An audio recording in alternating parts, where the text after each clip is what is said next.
После распада Советского Союза, ставшие независимыми республики, постигла разная участь.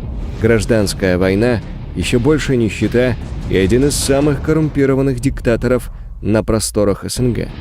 Вот что ждало Таджикистан после окончательного падения железного занавеса.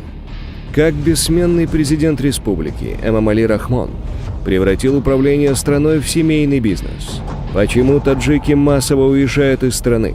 И во что сегодня превратилась азиатская Швейцария? Он постепенно укреплял свою власть, продлевал и реформировал свои полномочия по результатам всенародных референдумов 1999 и 2003 годов. Если он будет дальше, лично я не против, я проголосую за него. Мне все устраивает пока.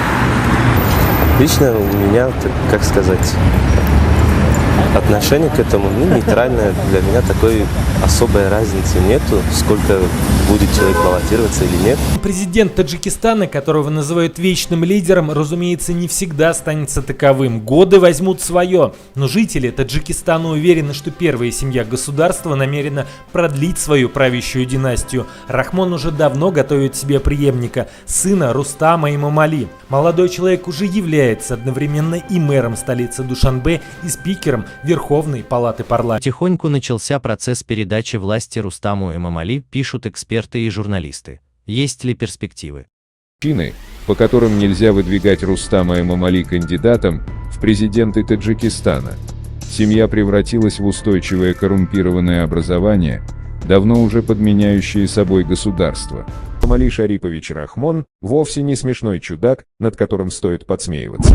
Он создатель и глава огромной, многоуровневой коррупционной схемы.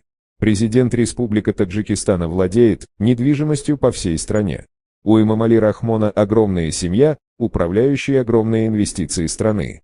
Сын Рустами Эмомали, мэр столицы и лидер Верховного Палаты парламента. Дочь Азода Рахмон, руководитель администрации президента. Внук Исмаил Сахибов, который у него всего 20 лет, является высший чиновник Национальный банк Таджикистана. Муж его дочери Азода Рахмон, Джамалидин Нуралиев, руководитель Национальный банк Таджикистана и контролирует все денежные переводы страны. Шамсула Сахибов, руководитель крупнейший алюминиевый завод Талко и так далее. Все это имущество было приобретено на взятки чиновников и бизнес среди династии. Учитывая тот факт, что Эмомали Рахмон и большинство его министров стали неработоспособными, команда Рустама посягает на полномочия команды его отца, а некоторые из них уже прибрали к рукам некоторые ведомства. Всем остальным кандидатам желаю, пожалуйста, проявляйте ваши, я остальных кандидатов просто не знаю. Если хотите к власти, больше проявляйте внимание к народу, чтобы мы вас знали. Показывайте ваши дела. Также сообщили, что идет процесс подготовки передачи власти одному из его детей. Смотрите, ближайшие республики, что творится.